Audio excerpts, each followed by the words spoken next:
This conference will now be recorded. Go ahead and get started.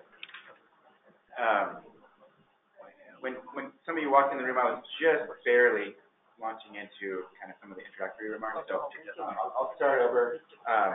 We are excited to have all you involved in our process moving forward with updating all things Waterplan. So the very short version of the story is that we are, really integrating all the aspects of all the water planning that we're doing. 2015 when we had the water plan come out, it was a groundbreaking effort for the state. Certainly built on statewide water supply initiative, all the technical data that we had. Obviously incorporated the Basin plans that you all have worked on. And moving forward, we are just really institutionalizing that whole cycle and trying to make sense of this and make everything a very coherent whole. And we're excited to really have more of a connection with the PEPO group as well. We want to take the opportunity to have a combined meeting to bring more folks into the loop so everyone knows what's going on with this process. Working yet? No, we're back to the screen share. Okay. Yeah, that's fine. Hold on.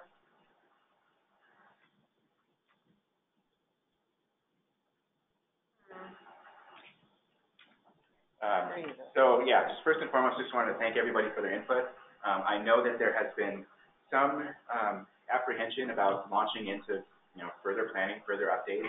We totally understand that. We totally understand, the volunteer nature of how the roundtables work and what a heavy lift it was last time to do the Basin plans. And that, I think, more than anything, is why we're having this process. So we really wanted to have a concrete stakeholder outreach process before we just had an assignment and said, okay, go forth and update the Basin plan. But to really take some time and think about what that means, what pieces we update. I think this speaks to Casey's question earlier that was specifically about forest health, watershed management, and forest health issues, and kind of what the state's position is on that, how to be a little bit more coordinated. That is one of many things that I think will be part of the Basin planning process moving forward. It was, very much a part of some of the Basin plans more than others previously, and that's something we want to have a conversation around, just like stream management plans and any number of other issues that are out there, how to be more coordinated. And so really walking that way, we don't have to be prescriptive on what the plans will have to involve, but to really have this conversation with you, get the input to figure out what direction to go with those things. So just a couple logistical notes about today. We are recording this webinar, so we will have this available online. We have everything posted on the Waterplan website. We talked a little bit about this earlier at the meeting, but we are using the Waterplan website primarily because it's a little easier for us to use that infrastructure than our old website. We're actually updating that as well, though. So stay tuned on that end. The folks on the phone we're going to have muted for now, but we'll open up the lines later for questions. And also, please feel free to use the comment feature as well, asking questions. I just add, because we have such a crowd in the room, we kind of made the decision we're not going to go around and do introductions and eat into time, but we'll post a list of everybody that is. Absolutely. Yeah, and we already do have a list posted of the implementation working group folks. So, in some cases, we may be refining that. We had some discussions with Mark Shea in Arkansas, so some change in membership of folks that want to plug in on this. I can do it. Okay. Yeah, so I'm not going to belabor this, but we have a number of slides on where we've been, just as reminders, kind of to set the stage for where we're going. 3-year anniversary of the Waterplan was last November. As I said, we are very much working on integrating all these different aspects. And of course, everything that we do is implementing the Waterplan. Everything as an agency, and certainly coordinating with all our other sister agencies and departments at the state level. If you have not seen the 2017 Ripple Effects report, I would just direct people back to that. That's a very good summary of how we're making progress on any number of Waterplan goals. Waterplan, of course, had all these different aspects involved. So everything water-related, agriculture, municipal, environmental, everything was really wrapped up in there, culminating in Chapter 10, which is the critical action plan. And we are making progress as we speak. We have made significant progress on over 60% of the critical actions in the water plan. There's 159 critical actions, kind of depends on how you count. We had, I think it was Appendix H, one of the appendices, had all these different critical actions, and then Chapter 10 is where kind of the main focus that our board chose to really incorporate into the water plan itself. On 103 of those 159 actions, we are making progress. As most of you know, Many of the goals are out through the year 2050. That's our current planning horizon. Some of them are 2030. We do even have some 2025 goals. So we are chipping away ever so slowly on some of them and more quickly on others. So the Water Plan, Chapter 11, shortest chapter, only one page, has a table that proposed the cyclical planning process of when we would start the update process, the year that we would initiate updating each of these things. As you can see, the Basin plans were 2018. I think we were very ambitious at the time of trying to get this plan delivered to the governor on time. So it was successful in 2015, and to keep that cycle moving. So I would say that we have kept the schedule so far. So 2018, last year, we started this conversation with you all. We're effectively checking that box, at least trying to say that we are starting this process, but we realize again that it's going to be a long conversation just to figure out what the appropriate way to update these basin plans is. So we're working on that. The water plan itself, the year initiated at 2020. We'll speak a little bit more to the timing of this process moving forward, but we are planning to start that conversation next year, and then anticipate that will likely be into 2022 by the time that's released, and then we'll talk more about when to update the technical piece of this moving forward. I think most of you have probably seen this slide before, but just want to emphasize that this is a very, very different process than anything that we've done in the past from a technical standpoint with the statewide water supply initiative. And in fact, as part of the branding, we're actually looking to drop that SWASI acronym, hopefully once and for all. We'll see. It's really difficult once you get stuck in a rut with all this water wonky stuff. But to really speak to the drastic nature of the change with the hydrologic modeling that we're doing and really incorporating those different scenarios. So the scenarios were developed by the roundtables, by the IPCC, and incorporated into the water plan. Our job now is to quantify those. Not an easy job. There's a lot of great work that's going on as we speak. We have a big meeting next week to go through some of the modeling results. And as you can imagine, it's a pretty big lift, especially in basins that don't have DSS models yet. But we are making good progress, which is great. These do represent equally plausible futures. And I guess I would stress, too, that there are certainly pros and cons of scenario planning. One of the cons is the added complexity of it. So it allows you to look at these different futures, which are healthy. But at the end of the day, we've already been getting the questions from some of the roundtables. Well, which scenario do I plan for? Which one do I pick? I mean, that's another one of the conversations that we will have with this working group as well. I think DK had a question. Yeah, can you just comment on the future of the IPCC and what you all are seeing, and is that really the new governor's prerogative, or is it something that you see as persisting and being funded, or is it still too early to say? Good question. I would say absolutely. At this point, we do see the IPCC, moving forward. We do not have direction at this point as far as the director of compact negotiations, so John Stoltz's position. Historically, that was typically held within DNR, the Department of Natural Resources, within the executive director's office, either the director themselves or a designee, a deputy director. So we'll see how that position gets filled. As to the work plan of the IPCC moving forward this year, that's something we're very much working on. We had a discussion at the last meeting in October, and we do have a meeting coming up at the end of February 28th. And I think one of the main things for discussion is the DCP conversation, so the drought contingency planning, and providing input to that whole process, what that looks like.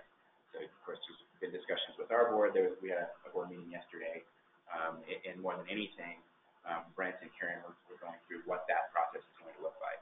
So I know everybody goes to lots of meetings. There will be many more meetings, many more committees that will be established to really provide that input. But that's one of the things I think the IPCC will be discussing. There's a number of other things too, but we do anticipate that it will keep moving.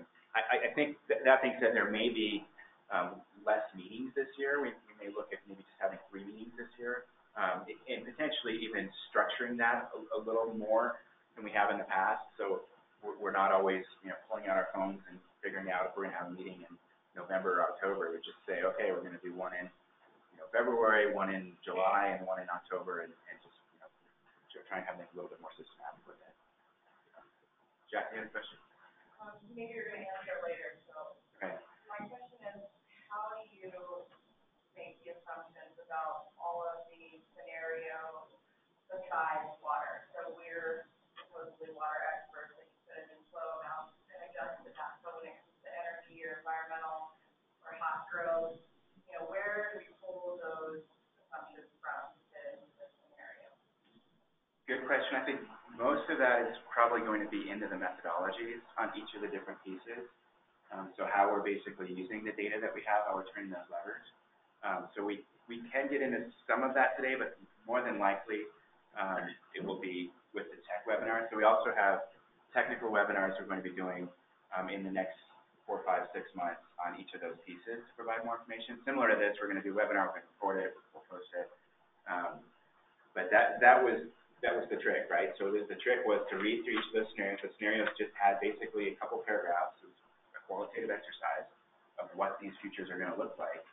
For example, are growth going to occur in a denser format?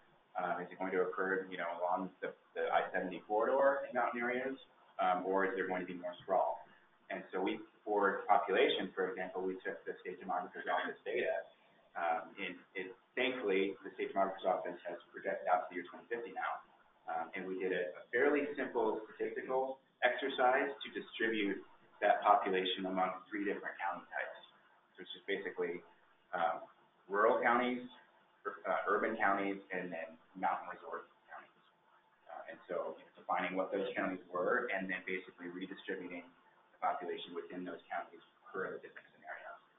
So that's one example, but there's a lot of others, especially with municipal demand and conservation and other things like that. Right. I guess I wonder if it is a better route to allow the different basins to look at their own ABCDE, what that looks like for those basins, because a lot of this stuff seems to,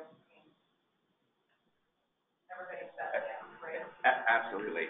No, and I think that's the conversation we want to have. Okay. I mean, probably not today. This will probably be the next meeting, but that's exactly what we want to get to. Yeah. So again, integrated planning, we really want a consistent statewide framework, and we really want to provide tools and data for the roundtable to use moving forward. Like all things with the roundtable, the trick is providing that consistent statewide framework. Bottom up, top down, how you strike that appropriate balance. Not always easy, but we certainly want to find that as much as we can moving forward. We did do polling last year, and generally got feedback that yes, we can see a need for improved metrics. A lot of this, more than anything, the really short story is that we want Basin plans to provide better project data. I think we've said this many, many times, but it's true, especially with all the funding conversations going on. We really need better IPP data. Another one of our crazy acronyms, identified project processes that but we need to know where the needs are, where the plans are to develop new projects, and especially what the cost of those projects are. So we're working on that. And then, we do have this working group, there was general support for this, and even more so support for funding. So we'll talk about how we're going to be funding this as well. We do have, on the implementation working group, 3 roundtable members from each of the roundtables. We have a handful of IPCC members as well, and we have coordinated with the roundtable chairs to really kick off this process. I think the main message here is that you all, of course, are representatives of your roundtables, and we would ask that as much as possible you coordinate with the roundtables, get input, hopefully have a small amount of time on the agenda, small or large, whatever you see fit, at your roundtable meetings as this process evolves over the next 5, 6 months. And then, again, as part of the polling, we heard 3 main things more than anything else. But basically, we need to provide a toolbox for how the technical analysis really operates that includes messaging, infographics, and presentations. So things that you can use to make sense of this, especially as it relates to things that the PEPO group is working on. We really need to do a better job of telling the story of what the technical analysis is, what SWASI is, the whole evolution, how we kind of got to where we are today. And then we really need to unify the branding, as I've already mentioned. We really need to make sense of all of this. So again, we have heard loud and clear that the roundtables want to use the grant money that they have on projects, not on planning. It doesn't make sense to kind of cannibalize the funding, if you will, for further basin planning. And again, that there is some amount of frustration and maybe, just general tiredness from all the work that went into the first round of planning. People remember very well, it really wasn't that long ago, and it was challenging. And that there is a very strong desire moving forward to make sure that what we do is useful, that you can integrate all this technical analysis that we're doing. We're not just spitting out all this data that's just going to sit on the website and not be used.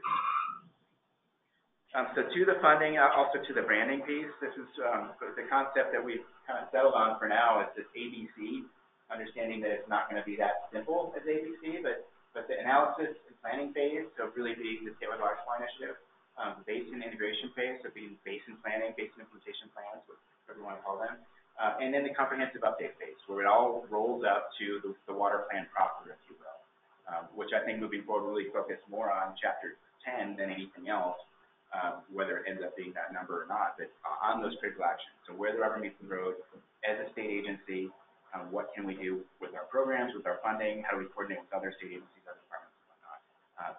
We have, for this process, included in the current project bill request of the legislature, $5.5 million to fund all of this. The biggest chunk of that is designated for the Basin Plan update. So the concept here is that we are providing funding for you all to go forth and do this. We anticipate that we would hopefully have a central contractor that could provide a lot of the background technical work that needs to be done. And then you all could work with your local contractors. So basically select subcontractors, similar to last time, that would plug in and do the local work. Whether or not that ends up being the same engineering firms that you used before or not. So we're still working through the contracting piece on that. The benefit here, obviously it's to provide the funding so that you all don't have to use your grant funds, but also from a contracting standpoint, we had a lot of issues last time using basin funds to do basin plans, and this is a much, much cleaner process from our standpoint for contracting. So we've already started some of those conversations with the accounting folks. We have to work with the Department of Natural Resources accounting department that's below us on the 4th floor. Not always, as many of you know from working on different grant projects, it's not always a smooth process, but we're doing everything we can to really head this off and make sure that it all makes sense. You got a question? They cannot hear on the phone when you ask questions, so if you can speak very loudly or step closer to and I can try and repeat it too, yeah. Yep. This sounds really great. I really appreciate this and the support. How does that compare to what you all spent on the original plan? That was the first thing that we did was to go back and check. So we had pulled, especially for the basin plans, we pulled all the money that was spent. This I think is about 60 or 70% of what was spent on the basin plans. There's a pretty big spectrum. So the South Platte Metro, did a joint basin plan. That was north of, I think, like 1.5 million because there are all these different phases to it when it came back. Other basins were as low as 100,000. So again, huge spectrum. We totally understand there's a big difference between what's going on in the North Platte versus what's going on in the South Platte. But that's one of the tricks too is determining how this funding will be distributed among the basins, what makes the most sense. So we're not sure about all those details yet. And then the water plan itself was primarily done in-house last time. And a large part of this effort is to really streamline this whole process so we're not reinventing the wheel every time. So it's not such a heavy lift to update your basin plans or update the water plan so that, as I said, we can focus on what those critical actions are, what's the point, without rewriting this whole huge tome that we have now. Kind of answer my question. I was just going to ask how it's going to be divided up per basin. If it's the equal distribution or if the basins that have, let's say, more developed VIP, if they wouldn't get as much, or how you're going to divide that up. It sounds like you're still working. Yeah, and sorry, I didn't repeat the question for DK, but the question was how we're going to distribute the money among the basins from Mike Weber. And that's to be determined. I mean, I think generally we certainly want to err on the side of equity, of making sure that roundtables have the same bite at the apple. That being said, we understand that it doesn't take as much resources to update probably the basin plan in North Platte that it does in South Platte. So we have not figured that out entirely. And then, as I mentioned, we do anticipate having, some of the contracting, at a higher level. So have a general contractor that's helping manage this. Having maybe some other contractors, for example, if you want to do additional modeling, we have that built in where you can, model up to 5 new potential projects in different parts of your basin. And then if you want to do more with bells and whistles, you can use your other contractor. If you want to dive into, more of a thorough economic analysis with what, what buy and dry might do in your area, you can do something like that. So we're really trying to figure out, what all of that looks like. And that's really a part of this conversation for the next few months. Okay. Great. The last Basin implementation plan that you did was basically a collection of a wish list of what everybody wants to do if they had all the money in the world to do it. No sideboards on it, or no control over what kinds of projects really went in. Those projects really were substantive, that they could be done, and so forth. Is there going to be some kind of guideline that we have to follow in our Basin implementation plan so that we do not just get a collection of wish lists? Excellent question, Terry. So Terry Skanga's question was, is there going to be guidelines on the project information? So what makes it into the Basin plan so that it's not just a wish list, throwing things on the wall, see what sticks, which Terry had said was basically what happened last time. And not only in the Arkansas Basin, but I think that was really kind of the main process statewide in most of the basins. That's kind of how things broke out. And the short answer is yes, absolutely. That's exactly what we need. When I say we need better project data, we have limited funding as a state. There's been a lot of conversations about how to potentially get more funding, but we need to use what we have as efficiently as possible and steer it towards the projects that are the best, that are going to make the biggest difference. So yes, and I understand that look, again, is difficult for us not to be too prescriptive, but to still be productive and be more consistent. So some of this funding is actually designated for a project database, and so we want a central online database, similar to the 1051 database that we have, where there's online reporting tools for that. And then we envision probably having a few different tiers of projects. And to make it into tier 1, you would certainly need, certain pieces of data. So these 10 data fields, you need a sponsor, you need a cost, you obviously need a project name. One of the big things we've done as part of the statewide water supply analysis work is go back and look at the basin plans, look at all of the different project spreadsheets that we have, compile those into one place, which we hadn't even had time to do during the water plan. And really see where all those gaps are, and there's a lot of gaps. So, yes, we absolutely want to have better data. We want to focus things more than anything. That's the message. I would also add, if we do it right, this is for us, CWCB, if we do it right, this database will have that ability to have both the wish list and the more solid projects that are in there. Some of the things as part of the budget that we're developing as a costing tool, for example, people don't have easy access or a project that's solid with an engineer on where they can put some numbers in there. At the same time, I would imagine the database would allow for some placeholders, but at least would allow us to weigh and the basis too to get in each for which of those projects have a supporter, which of those projects have funding, set aside, which of those have funds set aside to them. So the idea would be not to reduce. It'd be great to have all the ideas in there, to have an easy way to sort those what projects are kind of right. Great. And for the folks on the phone, if you can hear that, Russ Sands was just saying that it's all the above. So basically, we certainly want to keep the wish list as well, but we envision the database, having enough room to have everything. So we would have, actually 2-3 different tiers of projects, so you could still keep, some of those wish list concepts that are still important moving forward. So at this point, I'm going to hand over to Megan. We're also going to get Russ involved, and hopefully, if we miss anything, we can keep us on our toes. I don't think this thing's actually No, working. Okay. I didn't. You're just holding it. Yes, just holding it. Okay, so Megan Holcomb, CWCB. I'm going to dig in a little bit where we're at right now, today's meeting, and do some interactive voting, which is fun. Not working well.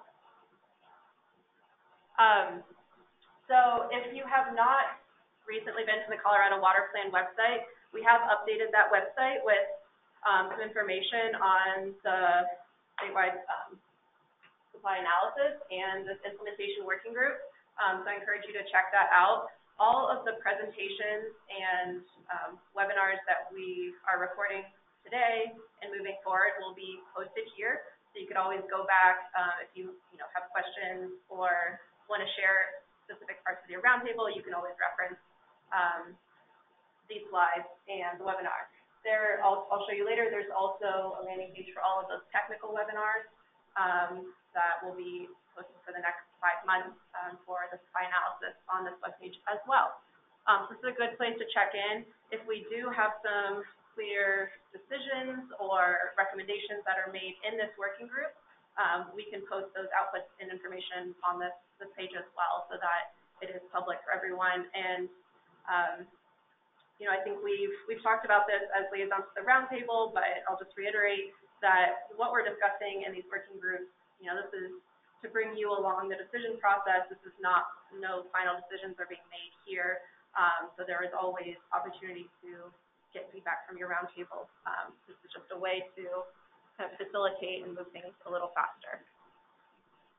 So because this is a big group and majority of the rest of our meetings will be had just on a call, we're going to be checking in with how people feel with certain decision items or topics that we're bringing up with live polling. And this will just be kind of a gut check. Are we feeling good about this? A little unsure? Need more information? And hopefully that will give us a sense of whether people are on the same page. Just know on a call with even 5+ people, it's hard to get everyone's opinions. So hard to do with 20+ people. That said, we're going to do a little test because we don't have major decisions that we're working on today, but there are some check-ins throughout this presentation. So if you have your cell phone on you or you're already on it, like half of you, you can just text 2233, that's 2 2s and 3 3s, with a message CWCB 18. I know it's 2019, but we're now stuck with that when we signed up for the service. So it's CWCB 18, and that will give you a confirmation message that, yes, you've joined. And I'll give people a minute on the phone. Please don't do this if you're driving, but I will have a question here soon. I already made Ben test this, so he was pretty negative. But if you do get a confirmation message, the question for this test is, how are we doing so far? A, you had me at Swazi. B, I am listening while I check my phone. Or C, wake me up when you get to the good part. What are you texting to? So the number that you're texting is just that 5-digit 2 2s and 3 3s. And the first message you send should say CWCB 18. 18. Everything goes behind it.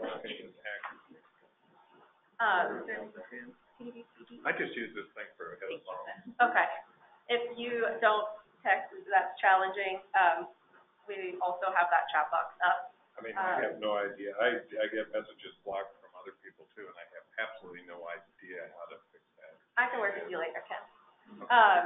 But since this will be a webinar, we will have someone monitoring that chat box for all of these moving forward. So you could always post yay, nay, all of them.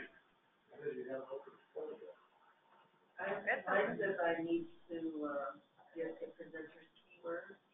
The keyword is CWCB 18. Okay. I can join. Yep. Yeah. Some people were. That's right. And then you vote. I know, where is my own? Yeah, once it says that.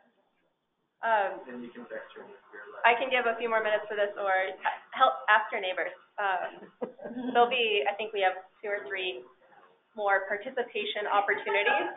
It's funny, it doesn't show up. So I'm going to dig into a few of the things that Greg lined up, and then Russ is really going to take us with, like, where are we going next.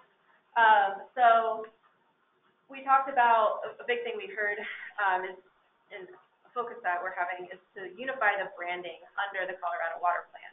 And to do this, you know, we have to do this both how we present information, how we talk about the water plan, and how we talk about WASI, or the technical analysis, and really framing everything under the water plan, including the basin implementation plans, including those technical updates, because they are all a part of the water plan. And so these little bubbles are the color scheme that we had with the water plan, and so you'll see this, you know, as far as unifying the branding, the fun part is getting to create icons and color schemes, which luckily we have an in-house designer who's really good at this stuff. So Greg showed that slide of the recommended planning process between updating the water plan, the technical analysis, and the basin implementation plans. Those really are the three main core update planning cycles that we have. And so we have discussed really branding those as analysis, basin plan, B, and comprehensive update to the water plan, C. So it's really fun because you can sing the Jackson 5, the water plan ABCs. And it might be a little corny, but it does start to simplify things, and it's easier to communicate. So this is, we've worked with a consultant to get some potential like branding, and this is one that we settled on and really like. It's simple. It correlates to the Colorado triangle, all the departments. You can recall those. So it nestles right in next to DNR logos. Another logo is really inspired from that Colorado Water Plan wheel that has all of the main objectives around. You can see those are the colors that were on that previous slide. And just a simple way that everyone can use on your documents, whether it's at a roundtable or when you're giving presentations and talking about the water plan, being able to unify this and conversations around the state. There's fancy things that rested on slides. Okay. Another thing we've discussed is talking about those ABCs as continual processes, things that we are not, there's no start and stop between updating the water plan, between updating a technical analysis. These are things that are happening all the time, and they are really long-running processes. So this wheel shows the words you can't read from the back are analyze, implement, and update. And these things are happening at all different scales every day, not just at the Colorado Water Conservation Board, but in your organization. And it's helpful to be able to talk about these different phases in that way. Welcome to feedback on any of these in particular, but it is hard when you try to decide on a logo with 20 people or even 2 people. This is another one that Russ came up with that I personally love. Just this is a banner that you can use on documentation. The CWCB we thought sounded like a new TV show. Maybe not that interesting, but still condensing the way that we discussed the water plan. So another opportunity for feedback here. Do the combined efforts to streamline and brand water plan, ABCs, and graphics support the stakeholder feedback to unify the brand. Do these in this just thumbs up, I'm not loving it, or indifferent, or really just like all of these icons and the concept of unification. General support is fantastic. Not loving it. If you really are opposed to some of these, we welcome that feedback, and you can email us directly, or moving forward when we're not actually in the same room, you can just type in the chat box what your thoughts are, and we can really collect those.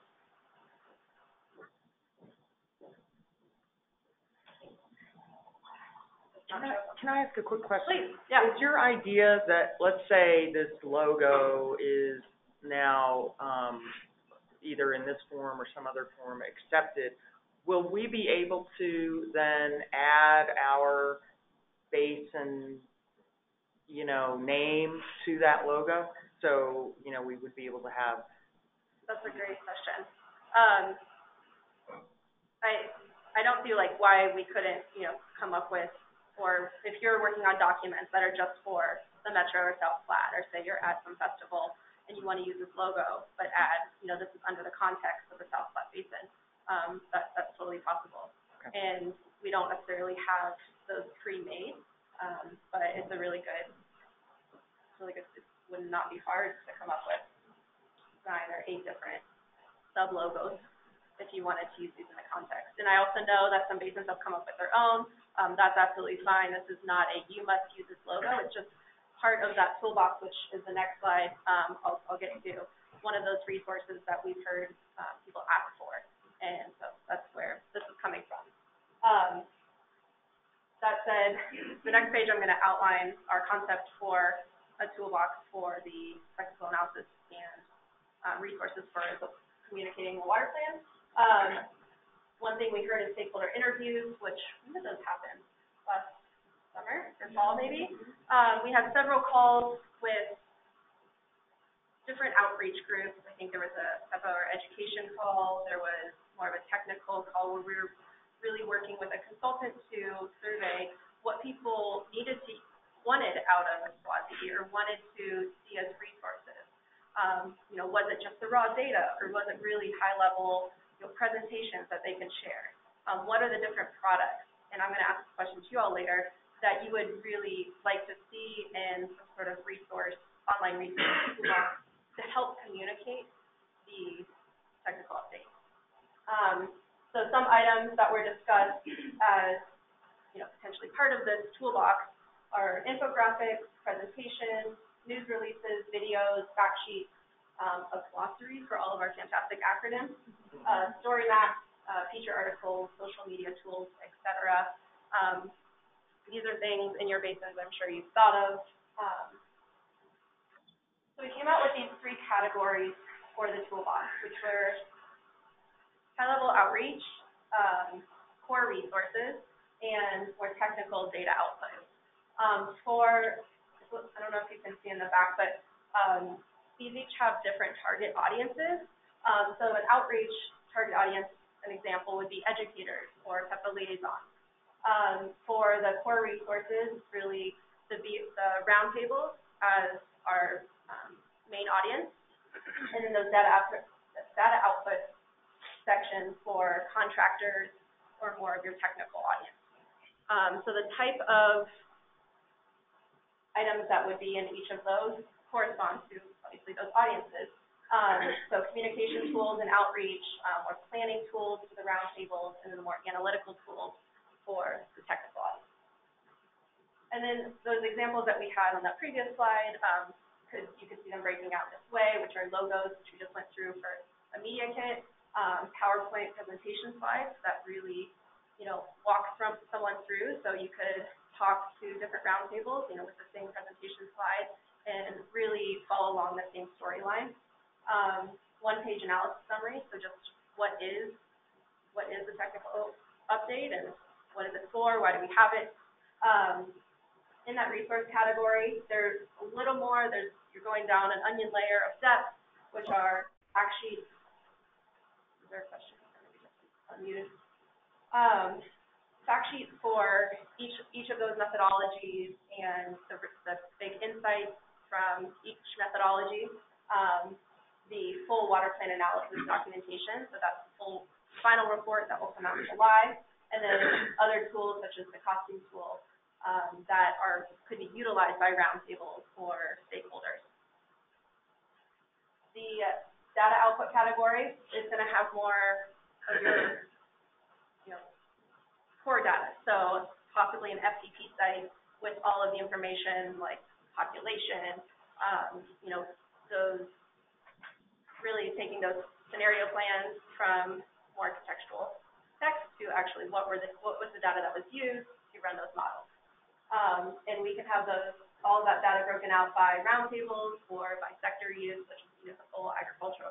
So it's easy to then take that for your basin plan updates or any extra modeling that your basin's taking on and utilize that information. Do you have a comment? Yep. The Burma Vasquez says she thinks the analytical tools should be available to roundtable members as well as contractors. Clarification, thank you. All of these tools are available to everyone, and so this would just be a way when you enter, a website to digest the outputs of the technical analysis, that you could pick and choose what level you want to engage with the information we provided at. So you could click on any of these and get to know them, but we're trying to shift away from a, 1,000-page report where you really have no idea what the thing is you're looking for to, data products that are easily accessible based on who you are and what you're looking for. So they will all be available, absolutely available. Yep. So, when this stuff is all available to us, the Basin Roundtable, who does the work? Who actually puts it online, creates these things, takes whatever our update is, and turns it into these products? Is that something that a consultant does for us? Is that something that is expected to be volunteer subcommittees of the Basin Roundtable that does these things? I mean, the tools that I've made in the past are $3,000 a year, $5,000 a year that were allotted for our secretary. Mm-hmm. I mean, we're getting into like major projects here. Right. And at what point do we get assistance? Well, the tools that I'm speaking of here are being worked on under the current technical update. So these will be things that our consultants are helping us with to produce up until July. So there'll be slow releases of this information. So nothing that I'm suggesting here is for a roundtable to do. Okay. These are products that we're, we're taking you along this process of this is how we're thinking of delivering the analysis information. Does that make sense? Just to clarify, that will then be used to update. Yes, the idea is to provide, these resources as a starting point to update your plan. Thanks for that. Where did the resources come from? Where were they created from? From the swapping process? Yes, that's the idea, that these resources are, these different layers that I'm speaking of are multiple products from the SWASI process that we are either have already or working on creating to provide to the roundtable. And I would also add, part of that $5.5 million ask includes a lot of this moving forward as well. Right. To help out with the different schools. Sorry if I was not clear on that. So this is a little bit on the fly, but another poll question. Since we have done some of these surveys, back in, I think it was the fall, late summer, we want to just get a check-in of what would be one must-have tool. If you're thinking, and I use that word tool lightly, a resource that comes out of the current SWASI process that you would, either you or your organization or your roundtable you think would be necessary to have. Is it the raw data or are they more of those high-level, how do I explain this to so-and-so? So you can feel free to text in your must-have resources, videos, short clips. I love. If you stew on this question and want to submit something later, that's fine too. I think there's a little bit of a delay, so if you don't see yours come up, it takes a minute. I mean, we have noticed a lot of the roundtables are working on videos to explain their Basin process or kind of the roundtable or Basin values. So I'll ask anyone who has produced those videos at your roundtable, how have you shared or who are the main audience? Is it the public or is it for your roundtable to be able to use and carry forward in their work? I know you're right there. Yeah. Okay. I think with our videos, it's anybody and everybody. We don't want to be exclusive, and we want to create. That's why we're kind of moving more to the topical videos. We've done some organizational videos, which it's great. It explains watershed health if you watch part of the Rio Grande Water Conservation District video, but you're not necessarily going to click on that and think you're going to learn about watershed health. And so that's why we've kind of moved to the away from organizational. And I mean, I've used them with fifth graders, we've used them at water conferences, we've used them on the website, we're just trying to be as inclusive as possible, with all of our target audiences, and keep it, again, with keeping it simple. We try to stay within like a 7-minute video, because we don't want to, people start checking out, especially the younger you get, the shorter your attention check out. So, keeping it, I'm not going to judge anybody, so I'm out after 20 seconds, but, okay, that's helpful. Yeah. Some other things we saw here are, maps, fact sheets, raw data. We can, we're able to see whatever you answer, not just on the slide, but on the Poll Everywhere software. So we will absolutely be going to look back at your answers. The next question I have is, it might not be that different, but what would be a nice to have resource? Something that you probably won't do this, but it would be really cool if we were able to have blank to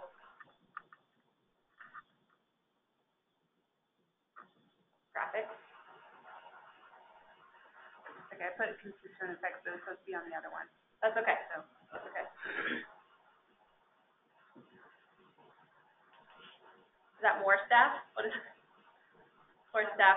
Probably won't do it, but it would be great to have more staff.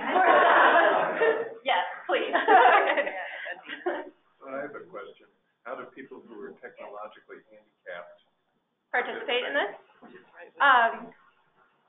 I could sit with you and show you. It's not that challenging if someone walks you through it. Okay. Yeah. No, I know. I could type it all in. It's just somehow it's blocking everything.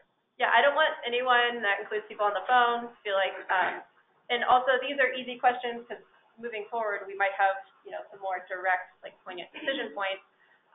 So we absolutely want everyone to feel like they can engage with this process. Feel free to email us if you have additional thoughts, or you could hand this stuff or talk to us afterwards. It's great for sure. This is really just a gut check that kind of helps us see if we're headed in the right direction and start to think about this, and we'll continue to work with you guys and the implementation working group. I'm going to move forward just because we've got all of Russ's slides, which are far more interesting. But we have the working group schedule up on the website as well. And we had the December kickoff, which was more of a concept. What is this group going to be working on? Today's focus is really messaging and communications. The February, March, April group of meetings, we've really blocked out as the core of how we're going to standardize this process moving forward. We'll dig more into that procurement of how to, move forward with the Basin implementation plan, both internally and on your end for your roundtable. Talk about that project database and the key decisions document that will be really like basically a fact sheet to show you what were the big decisions that we came across in the SWASI analysis that we had to decide. Okay, in modeling, you have to make assumptions, you have to make decisions of how do we talk about population growth, and how do we decide to break this out in those 3 different scenarios or 5 different scenarios, whichever we're using. And I guess what specifically needs to be updated in your Basin plans. I'm going to take this moment to MEM students. Will you raise your hand? We have 3 students from Steve Boulder, that Masters in the Environment students, that are helping us read all of your Basin plans. So thank them and be nice to them, because they're going to really help us dig into what are the pieces of information in your plan that are very clear opportunities to update in the next round. What's more historical background information, that context that may not need to be updated every year. And then I'll just point you back to this website where we have registration for all of the technical webinars, as well as links to submit questions or feedback in advance of the technical webinars, so that we can address them, and ourselves or our consultants can really specifically address in their presentation or at the end for questions, things that came up for you when you were thinking about these methodologies or tools. Russ? And I would just really encourage people to use that too. So like the Jackie's question earlier, if you do have specific questions about certain pieces of what we're doing, if you can submit that in advance of the technical webinars, through those different topics, then it really helps us to prepare and have better answers for your questions. And if you do register on those links, it will also send you an Eventbrite link, so it will send you a reminder before it comes up, and it will put it on your calendar. So it's helpful.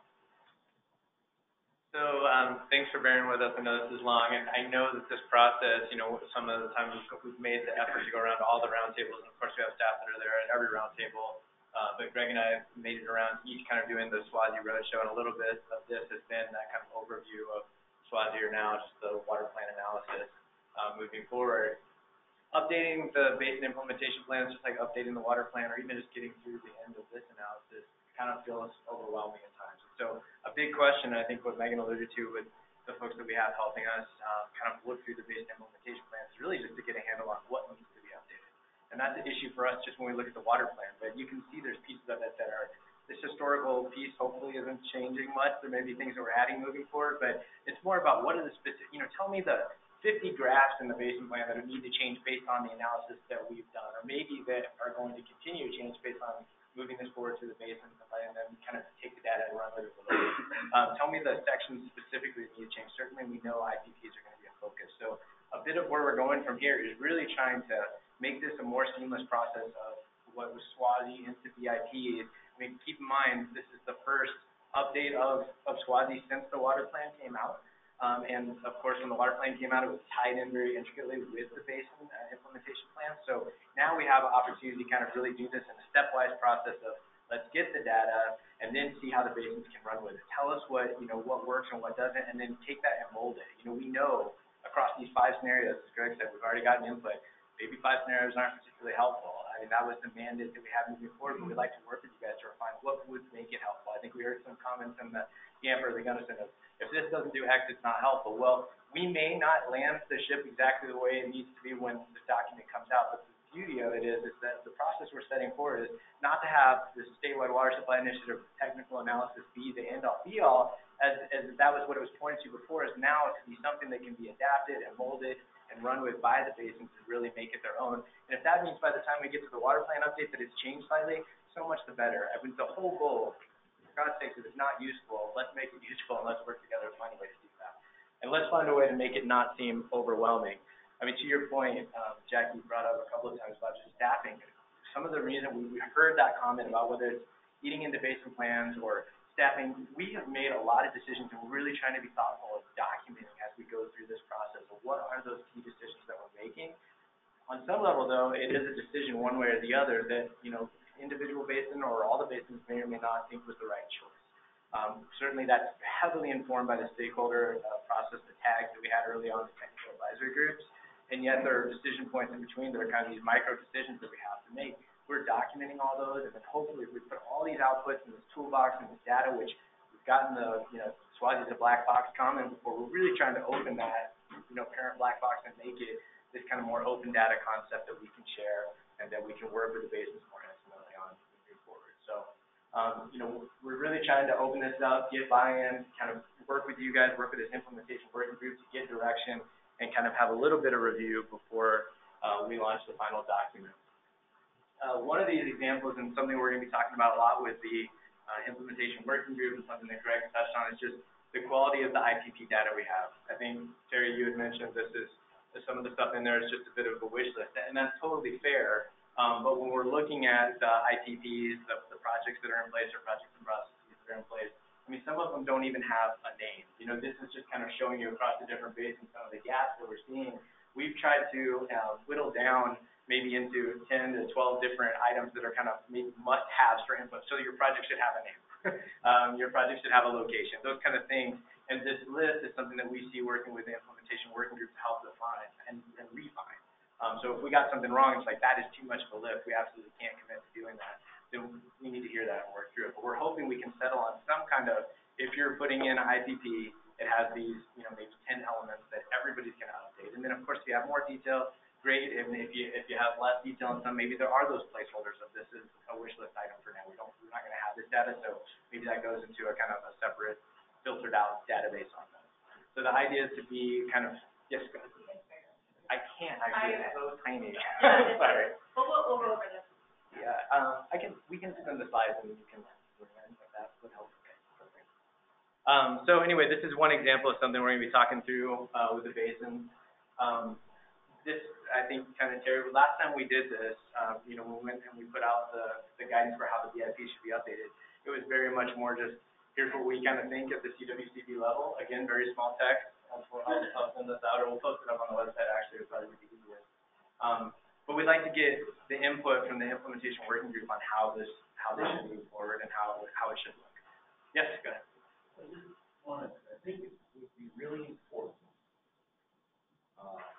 It's been a long time since we come up with these acronyms and what they really mean. Yep. For example, IPP. Yep. When that first came up, I can remember that had to be a plan or a process that all the engineering was done, and it was shovel ready. Right. So that's the same definition today. That's a great question. But I think it's malleable. We can make it what we want. Well, I think it's really important that we nail it down. Yeah. Back in the day, when we said IPP meant it was shovel ready. All the engineering was done, the feasibility was done, we're ready to go. Right. That's what those projects were. Yeah. It isn't the same today. It can't be malleable. It can't be squishy. It's got to be what it's supposed to be. Yeah. It's extremely important, or else you can't call it an IPP, because we were depending upon the water supply that could come from an IPP. Right. If it can't be delivered within a reasonable period of time, then it's not an IPP. Yeah, It's just somebody's idea of what they would like. They haven't done a feasibility study. They haven't done all the engineering. I think that's a great question. I think we need to get definition on these things, on these words, and acronyms, so that we all working on the same thing. Absolutely. I think that's a great point. That's something that we could specifically put to this working group. I guess I would say that inherently we have to be a bit malleable on what. So, for example, we've been talking with the state of Texas about their Waterplan. They spent $500,000 on developing a database. We know that this thing is big, and we want to do it right. Can that have room in there to have the kind of wish list, if you put it, as well as the shovel-ready project? I think it can. It's more of an issue, and what I think you're getting to, and accurately so, is to be able to depend on the water that we're putting in there. That's one of the reasons that IPPs aren't actually included in this version of SWOG update. I mean, it's a decision that was made early on. It was talked to the technical advisory groups because we have no assurances of the quality of that data. Are we double counting water? How does that look, right? So you're absolutely right. We need to drill that down. At the same time, we don't want to be so exclusive that we take off. I mean, Arkansas is a great example. There's a ton of projects in there. We want to have this be a process that has a little bit of an easy entry point for people, so it's not to scare everyone off. But it helps set up, I think, that conversation of, hey, if you've only got 2 of these 10 pieces of information, we're going to need a lot more before the Basin's going to even look to approve it potentially. And that's a conversation I think that we need to have. But you're right, the definition I think is critical. I suggest we wouldn't look at Texas. They're not working on the Colorado doctrine. That was true. But yeah, developing a database. Yeah. Not there. Yeah, not right. Yeah. I have to really agree with that, because when SWOG first started in the Colorado Basin, they were just throwing everything they could on the wall, whether it was realistic, pie in the sky, shovel ready, numbers were correct. I mean, it was like, just give me a number. I need to populate the graph with something. Whether it was good or not. I mean, we were getting a lot of crap along with the really good potential projects and processes. And the reason because of that, the reason that was happening was because there was and continues to be a fear and lack of understanding around when funding from the state will arrive and what projects will be eligible for that funding.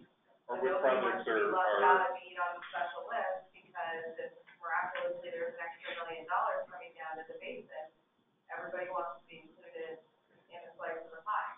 And so I think Terry's point, and Ken's is really good, we should have separate lists, and really there should be some sort of communication about what funding, what is the low, high, and medium expectation for us to actually implement these plans. And so we have an implementation plan, we're trying to implement, and then we're gonna do some more planning, and these people on my Basin roundtable are looking at me like, I thought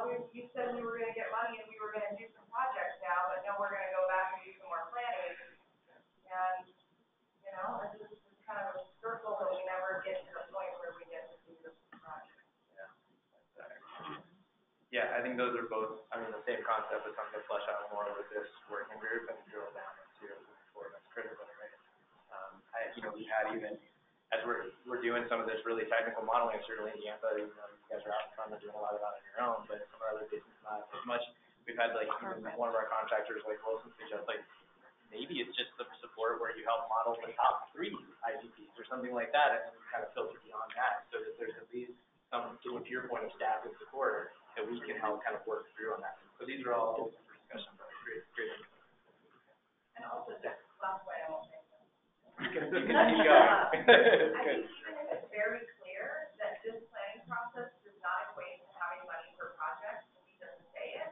And so that means that Mike's Reservoir, it's not gonna get money from it. You can go get money from the other pathways that WCB or whomever, but it's not gonna come from this process. So that people aren't throwing these projects in thinking that they're gonna be left behind if there is money. I think we just need to be really clear about what the expectations are by going through this process and how hard people need to scramble, especially our ag users, if they're trying to drum up some sort of project just so they're not funding it up. Absolutely. Yeah, that's a great point. Well, and yeah, I mean, that will be something we'll be working heavily through with the IP update process, because again, we don't have any IPPs in this, so that discussion of how to maybe set that process up and discuss it at the statewide summit, and then work with you guys on moving forward is, I said, the forefront of the discussion, and it's critical to all the funding discussions that are going on. So, good comments. Thank you so much. So just speaking along here. So basically, I think this is just to try to capture that we're really trying to work with basins hand in hand to kind of move things forward. I'll point out that is a bit of the mandate in the water plan. Greg kind of touched on these elements up here on the timeline, but I also draw your eyes to these 2 comments that basically kind of are the mandate for us to kind of do this process in my mind and work with you guys. And it really says out clearly, we can't do this alone. It's not meant to be a top-down approach. I mean, if anything, like Greg said, trying to strike that balance of where we can provide support, but where we're really taking the input from you guys and making it useful. That's the entire goal. So just to give you a little bit, and this is kind of something we shared with the board yesterday or day before yesterday. But here's where we're kind of looking. We're looking at, we're seeing it's not just the ABCs. It's really because all these things tie together so intricately. And as we're thinking about things, so we're going to put out this technical analysis, but then we really need to work with the basins on the updates to refine that. So it can't just be one thing and it's this discrete effort. It really is all commingled. And so as we're kind of looking out for the next 4 years, and one of the that $5.5 million ask, that's not like we need 5.5 for this year. That's really kind of to carry this process through and work with you guys and support the basins for the next 3 to 4 years on this effort that takes us from SWASI integration, if you will, all the way through to a water plan update. So if 2018 has really been about us digging in the weeds of the SWASI analysis, in many ways we're still there, we have really kind of committed to, whether it's through this survey or working with IPCC, we're having some of these early discussions, initiated the VIP update process, understanding that just like when we initiated SWASI back in 2015, I mean, it could take a year or 2 just to get the input that we need and kind of really work on procurement issues alone. It can just really be head-brained. So we're starting those discussions even internally about what does that procurement process look like? Can we do it the same way as last time? We got some pushback that maybe it needs to be a little different, so we're sorting through that.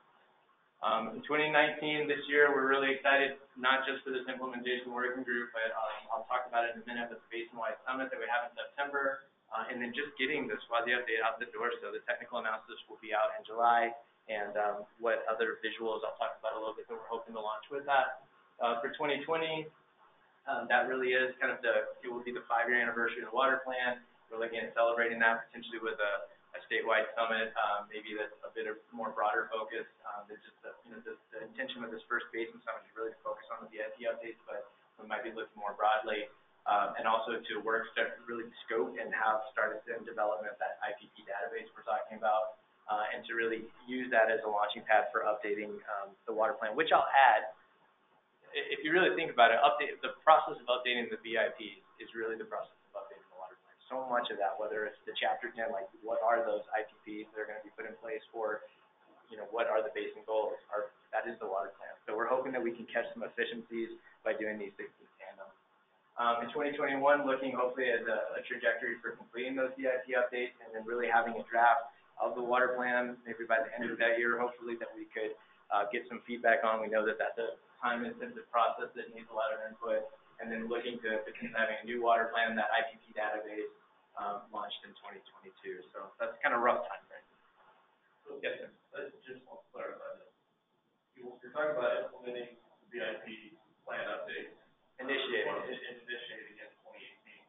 But really, the need of implementing VIP updates won't come until after the quality updates. That's kind of what you're thinking. It's kind of what it has to be. I mean, again, we have no IPPs. So the VIP updates probably won't come until later this year, is what I'm getting out of it. I think that's absolutely right. We're seeing that statewide summit is kind of, so this implementation working group is kind of meant to be that transition of help us think through some of the pieces of SWASI and recommendations specifically, get some guidance on where we want to head with VIP updates. And to Jackie's point, what are the things that we need, what do we have to land, and some of the input you guys have provided today, what do we have to land to make this successful or useful, and then really to get that honest feedback of what are the things that aren't so useful that I would do X, Y, and Z, and really bake that into the VIP update process and make that something that's tailored for me. Because it won't always be there. But to the extent we can strike that balance again between, hey, here are the 10 things we need for IPPs, but the EM wants to do X and Y, like we want to have that flexibility too. So you're absolutely right. So again, going back to this, I touched on this. I wanted to call out a little bit since we were talking with the PEPO group that not just the money that we put aside for the VIP updates, which again is about 65% of the average cost. So the last time the Basin implementation plan, I think Terry asked the question, it ranged, I think on the low end we had just over $100,000 for North Platte and then South Platte on the opposite extreme. South Platte Metro combined was 1.3, just over 1.3. So what we're trying to bake in is roughly about 65% of the average cost, understanding that, again, to that point, as we're going through here, it's not a wholesale rewrite, or it probably doesn't need to be. I mean, if one basin wants to do that, we certainly are supportive, but we're trying to take the pain out of it a little bit and make it a little bit more focused on what are the critical elements that make sense, and use this working group as a way to help filter that out. So it's not just what we think, but it tends to, the reason and the concept of the basin of what they think are most critical. We didn't maybe touch on it, but there's also a lot of things, another database with House Bill 1051 and some of the muni reporting. They're just not correct. You can enter data incorrectly, and we know that. We're seeing it on the back end. So it's, I guess in theory possible, but we know if you get a negative water loss number, that's probably not right, and yet there's no flag for that in there. So also having been on the other end of having to enter that data, it's not intuitive or friendly or easy. So both for the user experience and then for the data out and maybe, easy reporting, better idea of metrics, we're hoping to get that upgraded as well, and that's built into this funding. For the innovation and outreach, I wanted to give you guys a little bit of a flavor of some of the things that we're talking about. So, that is the 5-year running requirement from the legislature for covered entities, so they're larger entities to report municipal water data and water conservation, which includes things like water loss. It probably has, it's not what we necessarily based on, but some population data, but it's basically how you run your distribution system for, I think it's over 100,000 served. Yeah. So the statewide summit, we're calling it for the Colorado 9 Basin, the roundtable is the C9 Summit. Sounds very official. We're working on this data visualization concept I'll talk about in a second, and then this larger water education campaign, which I'll also touch on. So these latter, just some of the things Ben had mentioned, moving the statewide survey forward. We heard a lot about a desire to have Basin fact sheets, and we wanted to build in some money to kind of help fund that. So this could be a combo of the infographic kind of thing you talked about, but I know Casey and Lacey have done some really cool work on getting some stuff out in Arkansas as well. So trying to see if there's some support that we could provide there. We also, and kind of in the water plan too, and I really like that from how do you bring new people into the fold? There's some kind of grand challenges or hackathon type event that we could get to bring. You get some excitement and maybe build that up either around the 5-year anniversary of the water plan or when we would launch an update. And then this kind of water plan or drought conference that we have talked about maybe for 2020. So Basin Summit, it is online. You can sign up now. So September 25th, 26th in Winter Park. Really excited about it. Super awesome space and just very mission aligned with the Headwaters Center there. It's a newly built nonprofit that's loosely tied in, I think, on some level with Devil's Thumb Ranch. But they are very excited to have it. They have this really, for Peplo, I think you'll actually, we couldn't see it. We just heard for some reason, mariachi music. But they had it all locked up. It's under construction. But they have this whole education center that's downstairs. It's supposed to be a really interactive event, and they're going to give everybody that comes free tickets to see that. And we're going to have some kind of on that day one. It'll probably be arrive day one, half day, and we'll have some kind of scheduled activities, maybe one around forest health, maybe one around education, and maybe one around some of the projects that have been going on around the Fraser River there, which I think would be pretty cool. And so we're trying to kind of tee those up so you can self-select into those. It would probably be space limited, unfortunately, but to have that for people as they filter in early, and then like having an event that night. And we're kind of excited of this concept. We're still baking it, but we'd like to roll it out to the roundtables of having like a Basin hero process where the basins can work together to nominate somebody from their basin that might get recognized and hopefully honored by the directors at this event. Kind of as that opening night is a little bit of an icebreaker, and then the next day would be kind of full day. And to your point, really is like, you know, you'll have had a couple of months of runtime to pick through the technical analysis and say what you liked, what you didn't like. We'll have the feedback from this implementation working group to say, here's what we kind of thought, here's how we see things going, and really to lay that out of a bit of, okay, how do we transition, how do we move into VIPs, what's a reasonable timeline for doing that. Hopefully it's that, you know, kind of 2021 kind of process timeline, and how can we support, to your point, of, you know, whether it's the dollars, hopefully, if the project bill passes, that we get that funding to be able to provide a bit of, we see the central contractors being a bit of that kind of basin extra staffer that can maybe save some meetings. We've heard a lot of, I think, Travis and Rio corrected me, that it wasn't a painful process, but it was a tight timeline, you know, and they had a lot of extra meetings to get the first VIP updates out. If there's a central contractor that can make it so that we're not the roadblock to getting information back to you guys, they can help filter, here are the decisions that were made, and has a intimate knowledge of how those decisions came about, and they can also work with your contractors locally. We're hoping that that streamlines things a bit so that we can make the most efficient time roundtable meetings and kind of maybe fast track things, especially if it's not this wholesale rewrite and it is here are these critical elements. So if you haven't registered for the Basin Summit, please do so. We're really excited about it and excited to have you there. Link is on the homepage of the Waterplan website. We are also working on a data visualization component to this. Again, I think Megan said, we're not trying to land a super big brick of a document on somebody's desk.